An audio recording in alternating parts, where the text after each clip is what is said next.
Bienvenidos sean a otro episodio de el podcast Exterminador. El día de hoy, como ya saben, estamos en Fotoviva. Muchas gracias a Redes Online por permitirnos grabarnos ya lo que va a rumbo al final de temporada. Bienvenido seas, Héctor Daniel Pérez Aguilera. Hola, Anaí Vargas Carvajal. ¿Cómo estás? Veo que traes un misterio que quieres resolver. Hoy estamos haciéndole un tributo a la femme fatal porque vamos a hablar... ¿De qué vamos a hablar? Vamos a hablar de filme noir o cine negro. Exactamente. Y no es el cine de afroamericanos como el de Jordan Peele, sino un chiste políticamente incorrecto para empezar. Claro que no. El film noir, el cine noir o el cine negro que agarra el término por un crítico francés. Y por eso noir. Por eso es noir, que bueno, si lo traducimos es cine negro, pero mundialmente se quedó el término de film noir, que extrañamente, aunque es acuñado en francés, es un término para describir un cine muy gringo, ¿no? Que no se ha quedado nada más en Estados Unidos. También hay ejemplos mexicanos y ahorita vamos a hablar un poquito sobre ello. Es tan francés y gringo como las French fries. Ándale, sí, exactamente, así como, sí, ándale, más o menos por ahí va. Hay quien lo define como género, hay quien lo define como tono, hay quien lo define como ambientación, como atmósfera, como estilística. Para ponernos de acuerdo sobre lo que es el film noir, todo mundo tiene como una aportación diferente. Creo que también eso es algo de lo que lo hace muy rico, que te da para leerlo desde muchos puntos y muchas caras. Y lo curioso es que no solo francés, estadounidense, sino la influencia alemana de la escuela esta, la UFA, que formaba a los cineastas en Alemania, pero que luego el régimen del Tercer Reich, que pues provoca una diáspora, una huida, ¿no? Así es. En masa de talentos, que en realidad... Oye, hay una caja aquí estorbando la olla. Hay una caja, ahorita yo creo que la abrimos, ¿no? A ver qué hay en la caja. Llegó en la mañana y... No sabemos qué tiene, bueno, pero pues al bueno. final vemos, porque sí. si no vamos a perder tiempo. Y además esto no es un programa de unboxings. No, o sí, ya veremos. Entonces esta escuela pues formó cineastas en ciertas técnicas innovadoras para su época. Y mucho de lo que aprendían en iluminación y en puesta en cámara, puesta en montaje, digamos, la puesta en escena. Puesta en escena. Pues fue una característica que ellos hacían filmes más bien sobrenaturales y más góticos, como el Dr. Caligari, como el Golem, etc. Y entonces traen esta escuela, o sea, esta influencia de esta forma de hacer cine, llegan a Estados Unidos, pues ya huyendo del régimen. Y en Estados Unidos se encuentran con una realidad también dura, también difícil, y ellos con la marca de la guerra mundial encima, pues traen un desazón, un desasosiego, y parece que todo eso le da forma al proto-noir, ¿no? Así es, sí, porque, bueno, ya habíamos hablado en el programa de Cine de Oro Mexicano, estos eventos desafortunados que ocurrieron por allá de los 40s, pues tuvieron como estos legados colaterales que hicieron como esta catarsis creativa y artística en muchos países, y pues también esta fuga de talentos que menciona Héctor, porque si vemos, por ejemplo, la estilística que mencionábamos ahorita del cine negro, pues sí tiene mucho del expresionismo alemán respecto a las sombras, en la proyección de las sombras, en cómo se estructura la composición de la imagen respecto a las líneas, los ángulos de las cámaras suelen ser contrapicados en ciertos ángulos que quizás no son los convencionales y que deforman un tanto la imagen, ¿no? Para dar ese toque de que algo no anda bien. Que lo que se buscaba era lograr como estas direcciones de la vista algo vertiginosas. Exacto. O sea, que te diera como un malestar visual, por decirlo así, porque justamente como mencionas, era para darle pista al público de que algo estaba mal, porque la idea era, este desasosiego se tenía que traducir en temáticas sociales reales, ¿no? Claro. De corrupción, de malversación, Así de es. cuando la moralidad de los personajes es muy dudosa. Exacto. Entonces todo eso tenía que verse en una puesta en escena muy extraña o torcida, era como mostrarlo torcido. Sí. Desde el gabinete del Dr. Caligari que vemos estas líneas súper chuecas, que otro heredero fue Tim Burton, ¿no? Pero ese es un tema aparte. Pero sí como estas líneas chuecas en lo que debería de ser recto, así como un statement, ¿no? Así de, exacto. Lo recto ya no está se deforma. ya no estamos en Kansas. Claro, porque a pesar de que también hay mucho, digamos, impacto de la Segunda Guerra Mundial y todo lo que significó en estas corrientes creativas y estéticas de ese entonces, también es un eco, a pesar de que, digamos, tuvo esta explosión a inicios y mediados de los 40, todavía era como esta reverberación de los tiempos de crisis de los del 29, de los 30. Entonces, el estadounidense todavía recurría mucho, porque estaba lastimado todavía de aquellos sucesos. Entonces recurría como a esas temáticas de corrupción, de robos, de todo lo que implicaba las consecuencias de lo que había sido la gran crisis en Estados Unidos. Y también, por ejemplo, voy a soltar el primer título ahorita, que uno de los grandes o mis ejemplos favoritos respecto al cine negro, o que también se usa como ejemplo para hablar del expresionismo alemán, es El vampiro de Düsseldorf, de allá de los años 30, que habla sobre ¿cómo lo puedo decir sin que YouTube se enoje? Infantil. Este asesino de niños que es perseguido, que incluso se puede ver cierto eco de esta película en El esqueleto de la señora Morales, que ya Héctor habló sobre ella, y se lleva a cabo un juicio social y un juicio legal para determinar lo que va, primero que nada para descubrirlo, porque va dejando una M por ahí oculta que va dejando su rastro.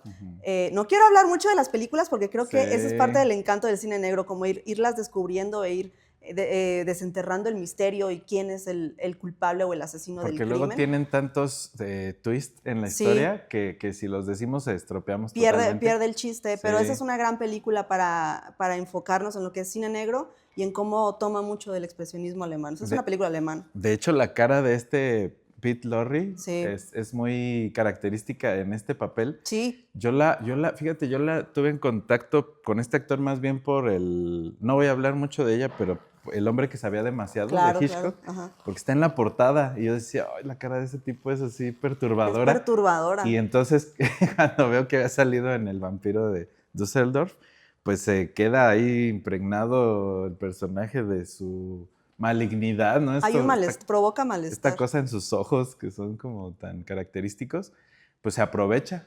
Y yo creo que el actor lo capitaliza muy bien porque además pues también está en otra peli de la que yo también quiero hablar, pero continúa. Pues más o menos por ahí termina, les digo, es más que nada ponerles los títulos sobre la mesa para que ustedes los descubran. Y ya que mencionas a Hitchcock, pues es otro director, bueno, El vampiro de Düsseldorf es dirigida por Fritz Lang, también un histórico. Que fue de los directores alemanes que llegaron a Hollywood. Exactamente, de los que marcaron escuela a futuro, y Hitchcock fue uno de ellos, que también, aunque es el maestro del suspenso, pues también tenía ciertas líneas del cine negro, ¿no? Sí, claro que aprovechó el impulso en la estilística noir, más bien, ¿o no? Psicosis. Y dando a lo mejor pie también a este slasher o proto-slasher. Pero sí, justo en El vampiro también otra cosa a mencionar es que estos directores alemanes tenían historias, decíamos, sobrenaturales o más mágicas, pero sí creo que el golpe de realidad en Estados Unidos y lo de la crisis y toda esta temática que ellos buscaban producir, porque al final de cuentas estos directores tampoco creas que llegaron muy rockstar, sino como que llegaron también a picar piedra. Tenían que sumarse a cualquier trabajo. De hecho, hay historias de algunos directores que allá eran súper estrellas, ¿no? Pesados y acá llegaron casi a jalar cables. Y algo que pasó con las temas es que este vampiro, pues yo siento que fue como una forma en la que Fritz Lang dijo, pues yo me voy a mantener en mi tema fantástico. Muchos otros no lo lograron, pero se pudo hacer esta americanización que mencionas, porque también eran producciones que iban más al realismo o bueno, a un pesimismo sobre lo real, porque creo que tampoco es realista. Porque algo que también tiene el noir es la exageración. Claro. O sea, las cosas son demasiado es una podredumbre asiagas. Completa. Sí. Esa es una característica del film noir, que es pesimista, es desesperanzador, no tiende hacia el final feliz, al contrario, tiende hacia la tragedia. O sea, para los que nos gustan como estas historias, valga, oscuras, negras, de miseria incluso, el film noir es una gran opción porque, pues sí, además tiende a desatarse la historia a raíz de un crimen. ¿No? De un asesinato, de un robo, de cualquier tipo como de crimen que también sea un reflejo de la sociedad en el momento que se esté contando la película. En su momento fue como el lado B de la realidad fílmica, porque también en algún punto Hollywood estaba produciendo mucho western, que también tenía estos antihéroes y tenía estas cosas morales y estas penurias, ¿no? Pero yo creo que el noir como que modernizó al western en otro sentido, porque también la época era otra, mucho cine de gángsters, ¿no? A partir de ahí, y justo la situación de la prohibición del alcohol, la prohibición del tabaco, o sea, ese tipo de cosas era como ese tráfico que también cambió el oro por cosas más modernas, por decirlo así. Sí. Entonces, la fiebre del oro de los vaqueros acá era el asunto del tráfico de sustancias y de lo que provoca esa, en la sociedad, esa suciedad, ¿no? O sea, como ese cáncer que se extiende. Y creo que ese cáncer social se fue cambiando durante las décadas, ¿no? O sea, como que el problema de turno se volvía el tema noir. Exacto. Y justamente ese tipo como de, digamos, de suciedad que mencionas tú, es reflejado en la imagen con estas calles, estos callejones humeantes, sobre todo cuando están situados, por ejemplo, en Nueva York, en Chicago, estos humos que salen de las coladeras, los cigarros, los gatos negros que pasando. Si vas a Ciudad de México en las madrugadas también los hay. Sería un muy buen setting para una película neo-noir, ¿no? Que, bueno, también hay ejemplos. Que estas calles humeantes, me voy a detener tantito ahí, también a mí siempre se me hicieron como una especie de metáfora casi evidente. ¿Cómo será alegoría? Como del infierno en la tierra. Exactamente, exactamente. Unas calles humeantes. Y creo que la ciudad de Nueva York se ha prestado mucho también por el tema de la mafia, de los gángsters y demás. Sí. Por ejemplo, bueno, ahorita voy a soltar otro título para brincarnos en el tiempo porque vamos a hablar ahorita del neo-noir.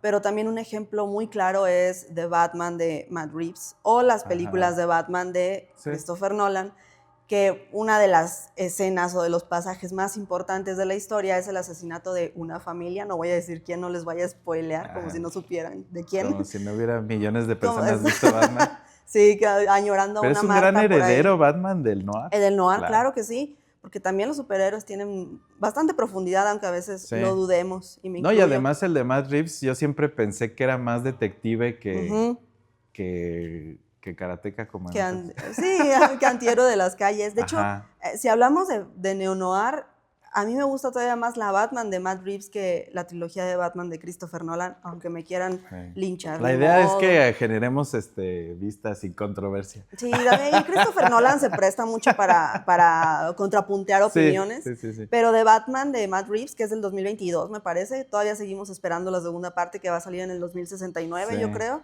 Se presta mucho para entender lo que es el neo-noir hoy en día. Sí, no, además por esta estética, como mencionas, tan exagerada o visualmente muy cautivadora, acá fue el rojo, ¿no? Sí. O sea, me gustó porque también era como, ¿qué hago con este neo-noir? O sea, ¿cómo agrego esta contemporaneidad, estos neones?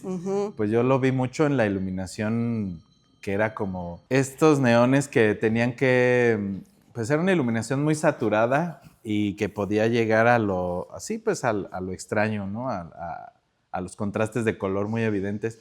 Que bueno, en el tema de la iluminación, otra cosa interesante de las sombras, o sea, porque Batman pues, desaparece en las sombras, las utiliza como parte de su estrategia de ataque y de investigación. Y aparece en las sombras.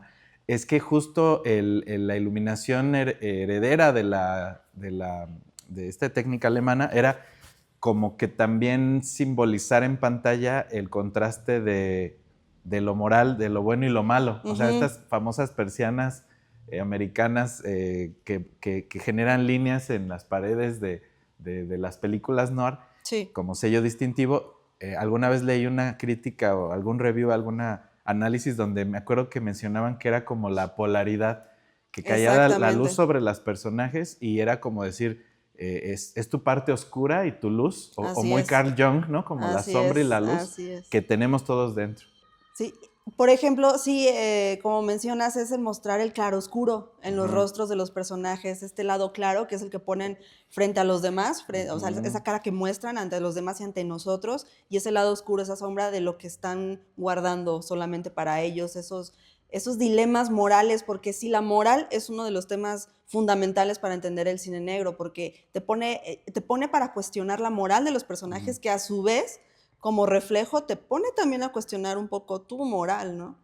Sí, por eso resultó tan efectivo que estas películas que iniciaron siendo de bajo presupuesto, pues se volvieran tan populares porque el público se espejeaba y decía, se sentían atraídos por estos enigmáticos antihéroes, porque como dices, todos tenemos una parte oscura y queríamos conectar con ella de alguna manera, hasta aspiracionalmente, ¿no? Claro. Yo iba a traer un cigarro de broma pero no se puede aquí. Nos castigan. No, nos funan.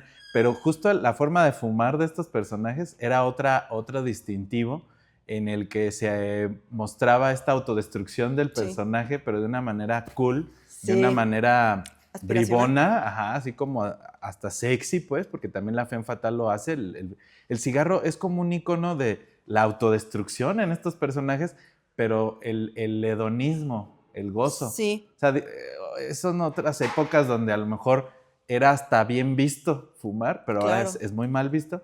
Pero también era como, o sea, la gente también reaccionaba así como de qué rudo es o qué ruda es. Te daba un estatus. La chica o el chico, o sea, le daba un estatus de como de atrevimiento, de hedonismo y de esta moral relajada que también, pues no sé, es un ícono, ¿no? El hecho de iluminar el humo de esa manera para que destacara aún más, ¿no? O sea, eran como ciertas contraluces para lograr que el humo fuera un protagonista dentro de esta ciudad humeante, ¿no? Así es. Y ahorita que mencionas, creo que hay que también distinguir que hay dos arquetipos o dos tipos de personajes en estas películas que son los que también fundamentan mucho lo que es una película de cine negro, que es el antihéroe, es decir, el protagonista que, como decimos, pues se cuestiona mucho la moral, no es este personaje tipo del personaje bueno, el protagonista noble. Me voy a poner así en personaje. Ándale, ya está más o menos así. Es este detective que ha perdido la fe en la humanidad. Sino que tiene muchas motivaciones muy cuestionables, también no siempre actúa de manera, entre comillas, correcta. Y por otro lado también está la Femme Fatale, que es como dice su nombre. Aquí a veces parezco la señora católica o Femme Fatale, no sé. Pero es esta mujer que seduce al protagonista, es esta mujer fatal, y que tal cual lo dice su nombre, lo lleva hacia la fatalidad, hacia lo malo. Que de alguna manera estos dos son herederos, como decíamos, un poco del forajido del western, que es un tipo rudo, que ha matado, que ha sido vil, que es a lo mejor hasta un ex convicto, pero llega a un pueblo y hace algo bueno por el pueblo, ¿no? Y se redime, o sea, es como una especie de ancla moral siempre, o sea, es malvado, pero por alguna razón, sea por amor o por ideales o porque tuvo un pasado que le hace clic, le detona el otro que es más malo que él. Exactamente. Hace algo bueno por el pueblo en el western, y en el noir es como ese heredero de esto. Y la Femme Fatale, yo pensaría que es heredera hasta del tema como de algo bien bíblico, ¿no? O sea, de esta mujer mala, o sea, es algo...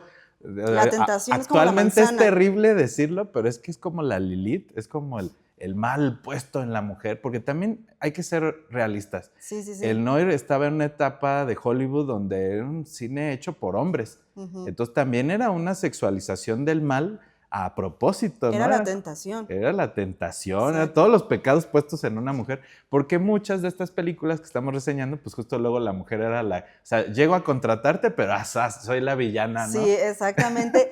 De hecho, yo creo que la Femme Fatale por excelencia, a ver, ¿tú qué opinas? Para mí es Jessica Rabbit. Para mí es mi ex. Bueno, y es Jessica Rabbit, dices tú. Faltaba el chiste del tío Héctor. Sí, ya es un clásico aquí. Pero Jessica Rabbit, a pesar de que es una mujer dibujada, es una caricatura, a muchos hombres los vuelve locos. Y es esta figura sensual, vestida de rojo, de pelo rojo. O sea, ya no sigas hablando. Que si nos ponemos hasta simbólicos, mira, ya aquí toda la producción levantó la mano, dijeron, sí, yo soy fan, sacaron su playera de Jessica Rabbit. Es bastante... Tunfilia. Es bastante... sí.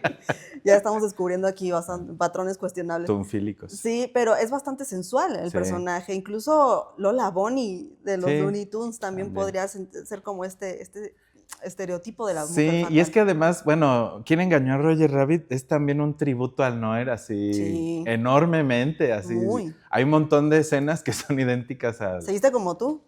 Ajá, de hecho, y así tiene la panza como yo. Por eso no he adelgazado, querido público, me he estado preparando para este papel. No, pero yo quería hablar regresando bueno, es que en Roger Rabbit hay la secuencia de las fotos. Sí. es, por ejemplo, un guiño a Chinatown, porque así empieza el barrio chino, Chinatown, de Roman Polanski, con Jack Nicholson. Sí, en donde vemos esta misma secuencia de las fotos. Ajá. O sea, está, me parece que sí es Roger Rabbit, ¿no? Viendo las fotos.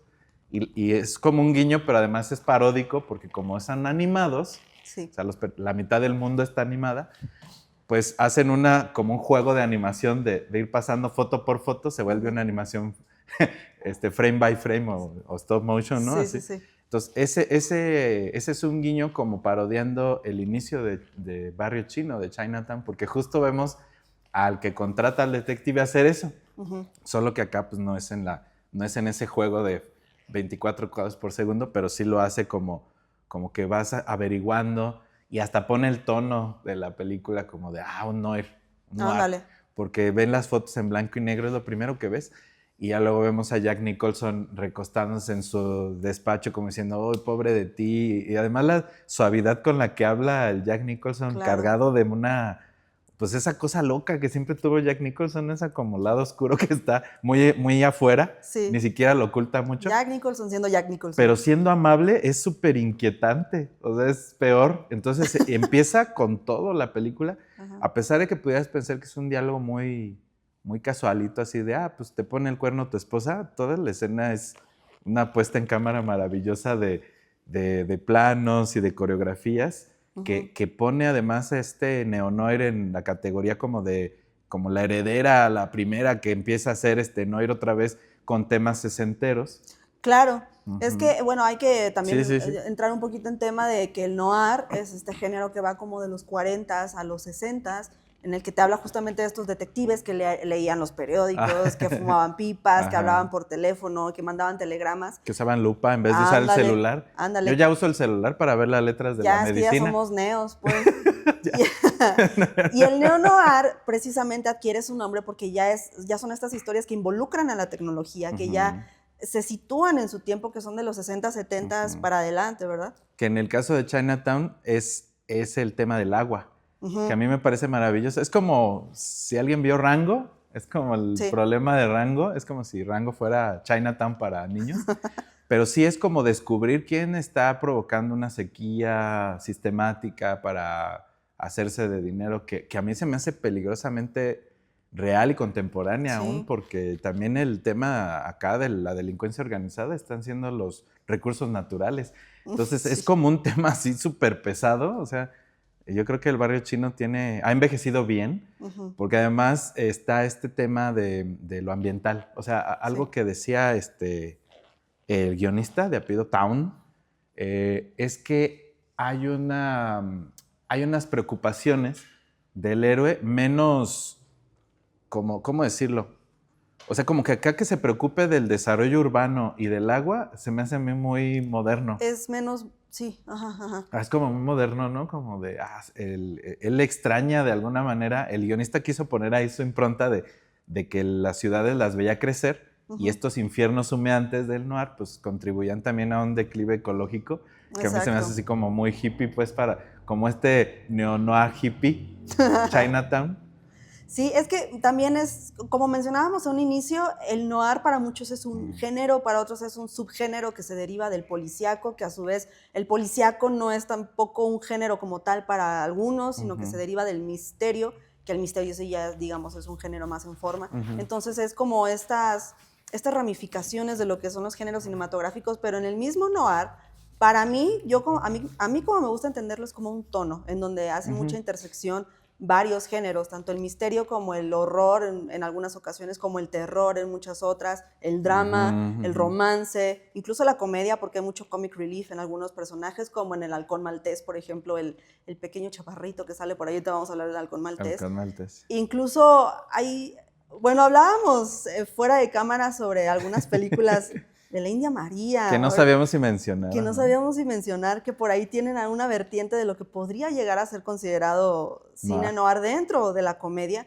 pero justamente es bastante... El coyote emplumado. El coyote emplumado siendo como Es que a mí cuando era niño, yo veía el coyote emplumado y se me hacía como... O sea, como te ponen tanta atención en el mentado objeto, pues como que de niño a lo mejor me lo grabé, o sea, me acuerdo de la esculturita. Y cuando más en la adolescencia vi el Halcón Maltés, yo pensaba que era como un remake, como ya sabes, remake en comedia, mexicano. tropicalizando el noir, que era este objeto de deseo por muchas personas, ¿no? Como este tesoro. Como me parece tótem.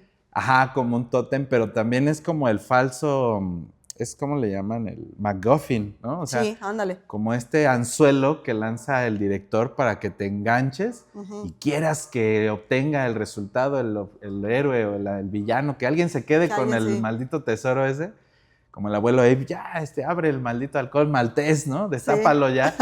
Y justo es solo eso, es solo un pretexto para mover la maldad de todos los personajes, ¿no? O sea, un poco spoileando, pero sí la frase final del material del que está hecho el halcón maltés, dice, es el material del que están hechos las pesadillas. O sea, se me hace maravilloso. Es como decir, el tesoro en sí no vale nada. Lo que vale es todo lo que nos provocó sentir y cómo provocó las voluntades de los personajes para orquestar esta historia. Es el MacGuffin perfecto para mí, ¿no? Ajá, sí, porque, bueno, El Halcón Maltés es una película de 1941 que también es uno de los emblemas del cine negro. Si ustedes se quieren adentrar al cine negro, El Halcón Maltés es una de las películas, podríamos decir, obligadas para ver. Sí, es como la fundacional. Ándale, junto con Mildred Pierce, con Sunset Boulevard, por ejemplo, aquí ya soltando títulos. Y ahorita que mencionabas a Chinatown, que también es una de ellas, con Jack Nicholson, estas películas también ayudaban mucho a cimentar estrellas, como lo fue Humphrey Bogart con El Halcón Maltés, que también tiene Casablanca, pero Peter Lorre, que ahí es el... Ándale, pero que ayudaban como a reforzar este Star System que también estaba Janet Leigh creciendo en Estados Unidos. En Chinatown. ¿Mande? Janet Leigh. Ándale, luego llega Psycho. Hitchcock. Ajá. Exacto, entonces estas películas también ayudaban mucho para eso. Y por ejemplo, si nosotros quisiéramos hacer un corto de cine negro, ¿qué reglas tendríamos que seguir? Hay que hacer dos cosas. A ver. Ver la lista de recomendaciones que hemos dicho e inscribirse en Fotoviva. Porque Fotoviva Cine te puede preparar para... Sí. Pues por lo menos para que sepas pedir cosas de cine, ¿no? O sea, una cosa es ser muy fan como Tarantino, ¿no? Que en un videoclub se enseñó, pero sí la escuela te da formación. Pero sí es buen tema. ¿Qué recomiendas para hacer un...? Yo sí lo que recomendaría primero que nada un corto noir. Es nutrirse de los ejemplos, o sea, los que estamos mencionando, pero también muchos otros. Por ejemplo, mencionabas a Tarantino, él también tiene Jackie Brown, que es una película de finales de los 90, me parece, o 80, según yo es de los 90. Pero sí es necesario también conocer las referencias, conocer de dónde viene el cine negro, las técnicas que empleaba, cuestiones de iluminación, creo me parecen fundamentales, que no significa ya nada más blanco y negro y sombras y luz. Por ejemplo, si vemos Blade Runner 2049, que a su vez Blade Runner también es un ejemplo de cine neo-noir. O cyber-noir. Cyberpunk, ahí vemos la intersección de géneros que mencionábamos.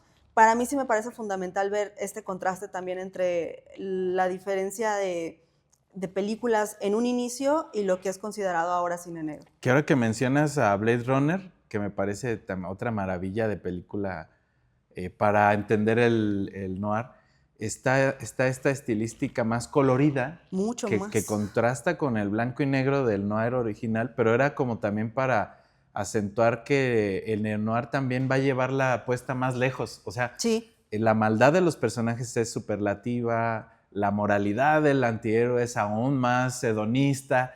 Entonces, las luces neón en las ciudades también eran un lenguaje como de la seducción. O sea, las zonas de tolerancia donde hay mucha prostitución y mucho antro de vicio y demás, buscaban llamar la atención de los entes nocturnos que ahí pululaban con luces de neón, o sea, luces parpadeantes de neón. Las Vegas, o sea, Las Vegas es la epítome del placer y del hedonismo nocturno, de la nightlife. La ciudad del pecado. La ciudad del pecado, otra muy buena, Sin City. Que justo atrapaba estas mosquillas que andan ahí con luces de neón y Blade Runner es como llevado eso, pero al futuro. O sea, ¿qué podría ser? ¿Qué haría Humphrey Bogart?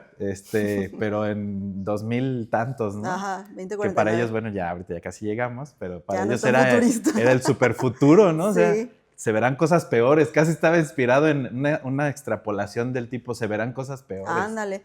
Y de hecho Blade Runner, bueno, protagonizada por Ryan Gosling, que también se está haciendo como esta figura bastante conocida dentro del neo-noir, porque también tiene un saber Drive del 2011. Drive. Y en Drive, por ejemplo, interpreta a este conductor de todos los ámbitos, que también tiene que servir como el chofer de varios crímenes. Otra muy buena película que también pueden checar del 2011. Pero regresando a qué hacer para lograr un buen noir, creo que con estos ejemplos que hemos dicho de noir moderno o de noir contemporáneo, justo yo creo que algo que mencionaba con Chinatown del problema del agua, del problema de la mancha urbana, y que en el Halcón Maltés es solamente la ambición por obtener un objeto preciado, que era algo así como la búsqueda del tesoro, ¿no? Algo que en esa época atrapaba mucho era lo exótico. Así o sea, es. Si te fijas, hay también una situación medio xenofóbica en todo esto. O sea, hay una situación de países. O sea, en Barrio Chino, pues lo chino, ¿no? En el complot mongol también, los pinches chinos. Sí. Pero también hay un asunto en el Halcón Maltés que es como esta cosa de otro país, ¿no? De hecho, al final, hacia el final se dice, lucha, ¿no? El ruso se lo quedó. O sea, es como una especie de paranoia también entre posguerra, de que los malos están afuera del país, pero también adentro, entonces no sentirse seguro. Entonces yo algo que le diría al público que nos escucha que quiera escribir un guión con esta estilística o este género o este tono, es justamente que aprenda a observar los problemas sociales que hay en su localidad y que los extrapole a una situación que pueda o no resolverse, o sea, que también esté dispuesto a maltratar un poco a sus personajes. Exactamente. Dándoles estos pistas falsas, estos arenques rojos, ¿no? Sí. Como, que ya casi saco el manual de guión, pero justo estos como MacGuffins y trucos para que el público sienta la esperanza. Es como la tortura rusa que dicen, ¿no? O sea, te doy la esperanza de salir de la cárcel, pero no vas a salir. O sea, que dicen que era como el guardia o el que te interrogaba a los rusos, que era, no, ya casi amigos, ¿no? Y como bien amigos, pero al final nunca salías, ¿no? Entonces, eso es lo que le pasa al personaje en estas películas o en estos, si tu idea es hacer un cortometraje, pues justo darle esta esperanza falsa, ¿no? Sí, yo en cuanto a creación de personaje también diría no tener miedo a cuestionar a sus personajes, a cuestionar su moralidad y a hacerlos o a escribirlos desde un lado oscuro también, porque no que sean protagonistas no significa que tengan que tener motivaciones nobles o motivaciones loables. Pueden tener esa complejidad, pero también que no tengan miedo como a exaltar este lado oscuro de las personas, ¿no? Que a veces se cree que no, que un protagonista tiene que tener un final feliz o que tiene que tener un lado bueno y pues puede que sí, pero también se le puede dar peso al lado malo de una persona. Que sí, justo ahorita que dices lo de la polaridad esta, pues otra cosa interesante es la estructura más de personaje coral que usa Sin City, ¿no? O sea, vemos a Bruce Willis siendo este cliché casi del detective que ya hemos visto mucho, pero para actualizar se enfrentan a la decisión como de llevarlo a más personajes que hasta como en una escala se van volviendo cada vez más ruines, ¿no? O sea, como que cada cuento o corto que aparece en esta antología llamada Sin City es como peor que la anterior, ¿no? Es como que van tomando decisiones, es como llevar la apuesta más arriba, como es no tener miedo a que el personaje sufra o se destruya o se autodestruya o destruya al enemigo. O destruya a otros. Que me acuerdo del ser amado también. Me acuerdo del Yellow Bastard y me da como repelús, pero justo es como que no te tiemble la mano, ¿no? O sea, exactamente. ¿Cómo lo castiga? No lo voy a decir para que la vean, pero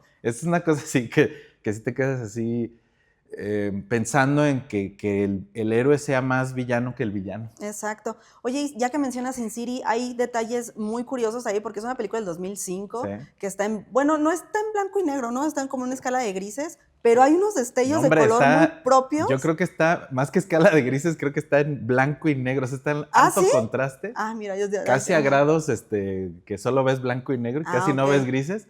Pero sí tiene destellos de color. Sí, de repente el rojo, ¿no? Es el que sobresale, el azul de los ojos de Rachel Bilson también. O sea, pero es en momentos precisos, cuando es como esta conexión. Sí. En las dos verdes del también. Noir y creo. Del neo-noir con el neo-noir. Es que si tienes a Eva Green, pues tienes que darle un verdecito. Hay que, hay que aprovechar. Y ahorita también que mencionas de esta distinción entre países o esta, entre comillas, sí, guerra entre países. Sí. Otro ingrediente. Así es. Aquí en México también se hizo cine negro en su momento, porque hablábamos también ya de la época de oro, pero en la época de oro no nada más fue cine revolucionario y comedias rancheras. Parte de lo que enriqueció mucho esa etapa y por la que se volvió de oro es por esta dimensión de cine negro que llegó y también que hablábamos de las estrellas que cimentaron este tipo de géneros o de películas.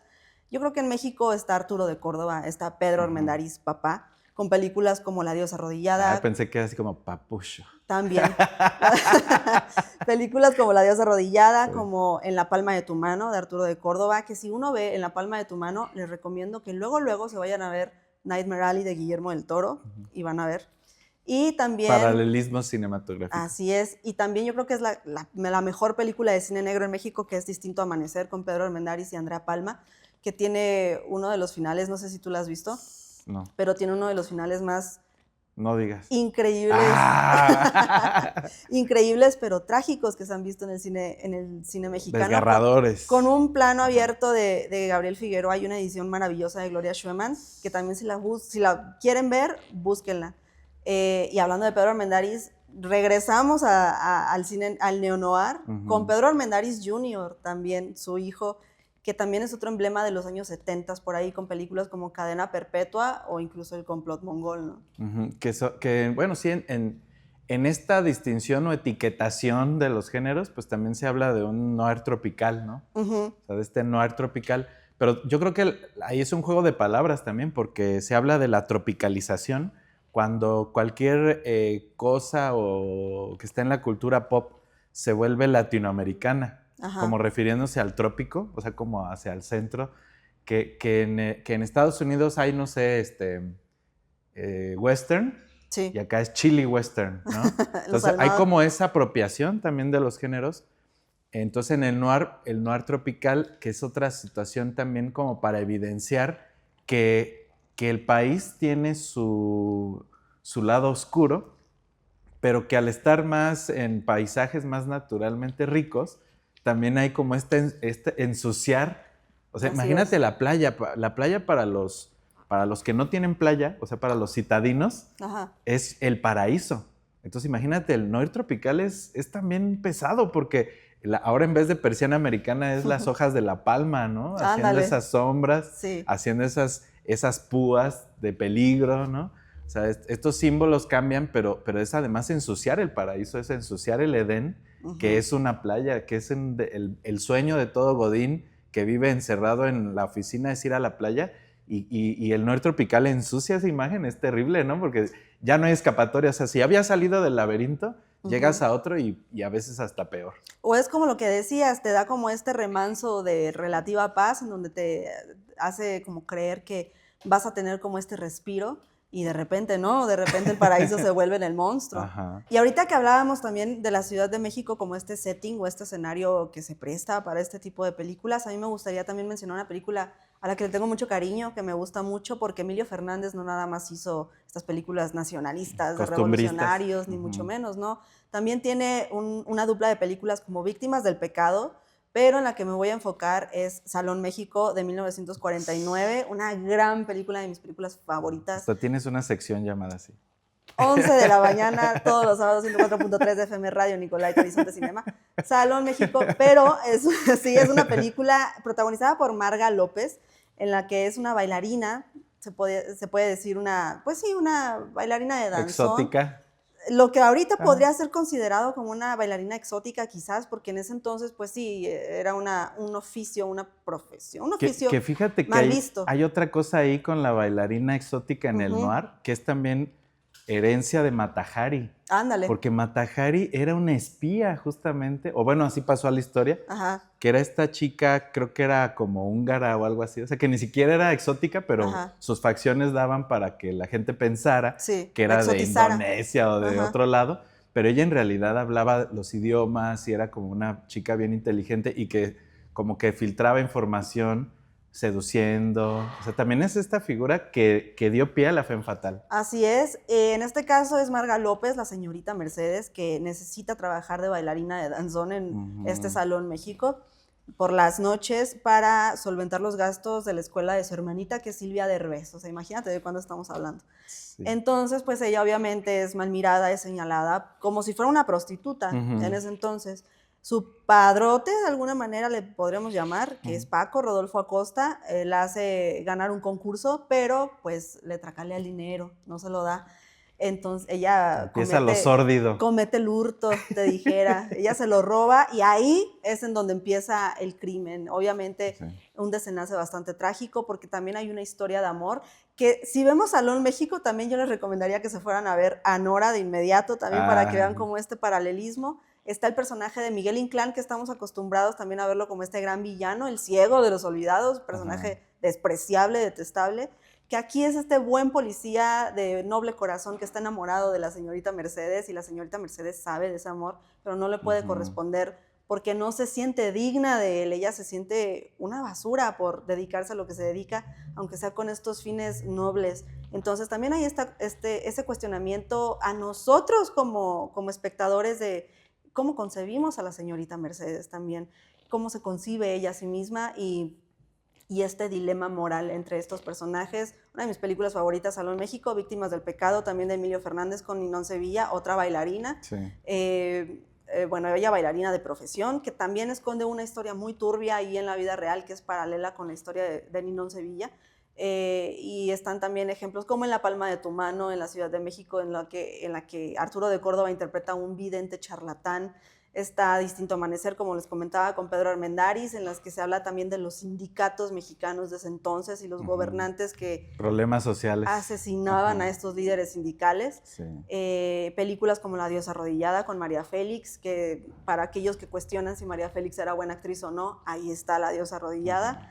Y cierro este bloque de cine mexicano con Fin de fiesta, que luego hablaremos del Ángel Exterminador, por obvias razones, pero esta es, digamos, la prima bastarda del Ángel Exterminador, dirigida por Mauricio Wallerstein, de 1972, con Elena Rojo, con Isela Vega, con Ana Martín, con Víctor Junco y con Sara García haciendo un personaje bastante interesante ahí, que tiene mucho que ver con el crimen que se desata.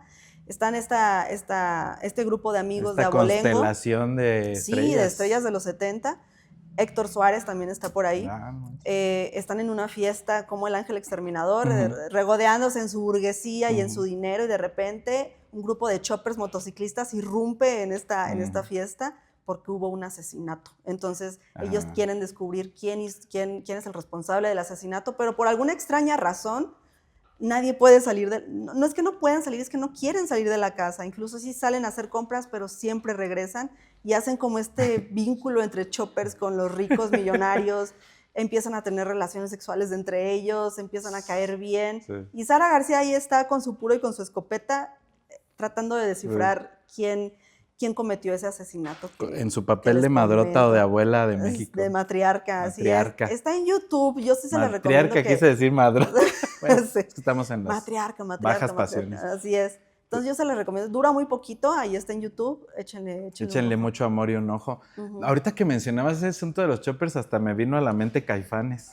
Los Caifanes. Que también tiene como esa relación de la clase alta con estos como... Con el bajo instinto también. Con estos chicos así más de barrio, que son estos Caifanes, y que parecieran choppers, nada más que no traen moto, ¿no?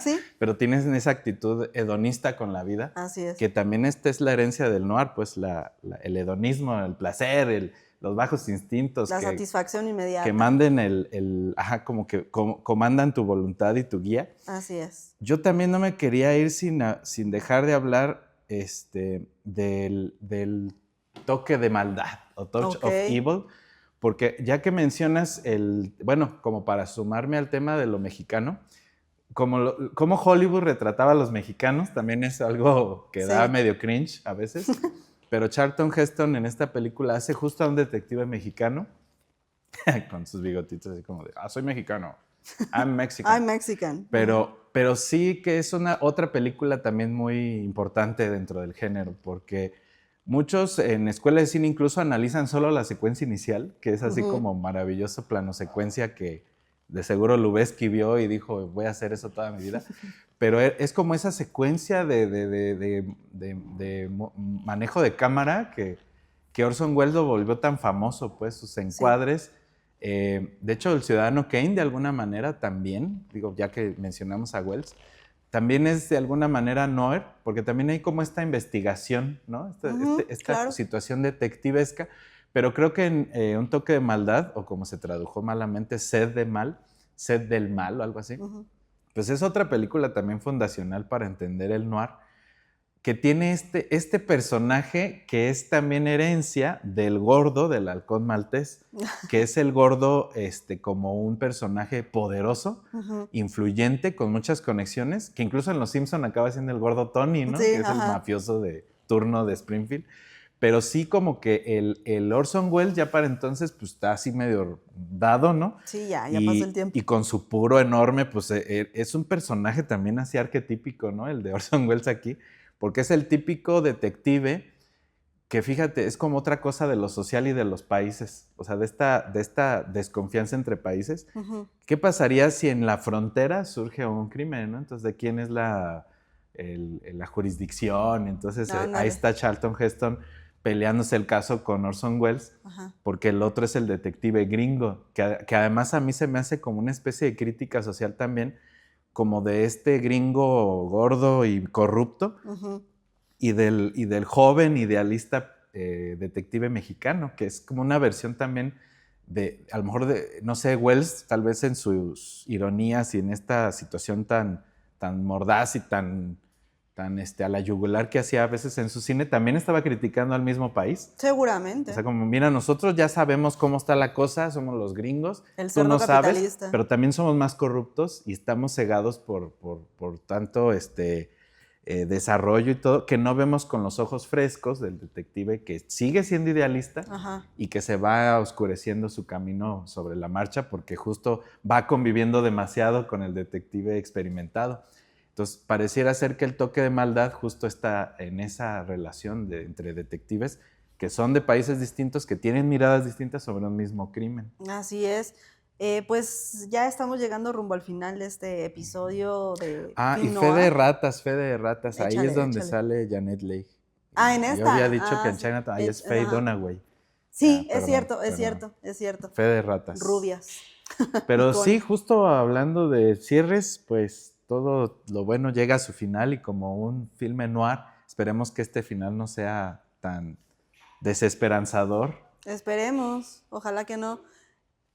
Ah, sí, es que bueno, hay que hacer un especial de noir animado, nos dice la producción, porque yo acá entre mis películas traía a Boogie el aceitoso. Ah, claro, sí. Que es Fontana Rosa, que está basado en un cómic muy famoso en Argentina, y que sí, también hablando de este noir que llegó a Sudamérica, pues es un ícono muy importante para ellos, casi como Mafalda, ¿no? O sea, sí, importante caricatura, que se volvió película animada y pues, ostenta el título de ser algo así como Franquela acá en México, el primer largometraje animado de ese país, o por lo menos con recursos 3D, que también vale mucho la pena darle un vistazo. Es un personajazo, el Boogie el aceitoso, y que tiene esta característica pues, de ser cine animado noir, que deberíamos de ser así como una extensión del programa a cine animado noir, porque también hay muy buenas. Pues no sé, hay un montón de películas que pudiéramos mencionar todavía, que yo me quedé con ganas también.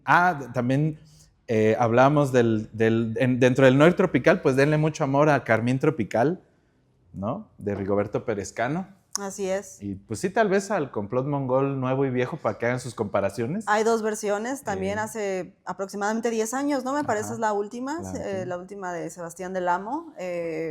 Pues ahí si la quieren ver, también está el personaje de Velasco Arán en serie de hace 2 años aproximadamente, con el padre del teatro musical, el inventor del género, aquí Luis Gerardo Méndez. Tanto te debemos, perdón por tan poco, dirigida, eso sí, por el gran Ernesto Contreras. Eso sí, y me parece a mí maravillosa la intro con una rola de los Duk Duks en Velasco Arán, es Cambia, y me pareció maravilloso cómo lo usaron porque pues obvio es la música de la época, pero sí también es un personaje muy como gracioso, como divertido, el de Las Cuarán. Es este antidetective o este detective diagonal inspector Gadget del noir mexicano. Y la serie de Las Muertas, claro. De Luis Estrada. De Luis Estrada, que también es como este noir desértico polvoriento de fronteras y bueno, de las poquianchis, que en algún momento dado habría que ver la película también y ya luego la serie de Las Muertas para tener la experiencia completa. Ejemplos hay muchos. Yo creo que nos da como para 2 o 3 programas sobre cine negro. Aquí soltamos muchos títulos sin profundizar como quizás hubiéramos querido por cuestiones de tiempo, pero pues bueno, así vamos a estar también soltando por ahí y por allá. Chis. Tenemos una caja. Sí, mira que nos llegó por una conocida empresa de envíos, pero bueno, pues vamos a ir cerrando porque tal vez sea algo que la producción quiere que abramos. ¿Qué hay en la caja, Héctor? Yo es lo que quisiera saber, ¿qué hay en la caja?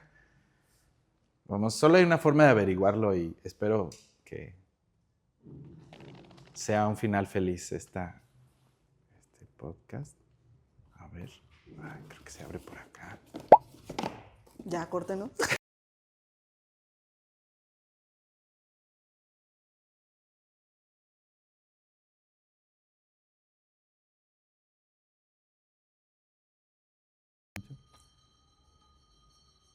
Qué bueno porque ya no se ve cómo salir de ahí. Para pensar, déjame peino rápido. Qué difícil es ser una femme fatal. Así, no te podías ni mover.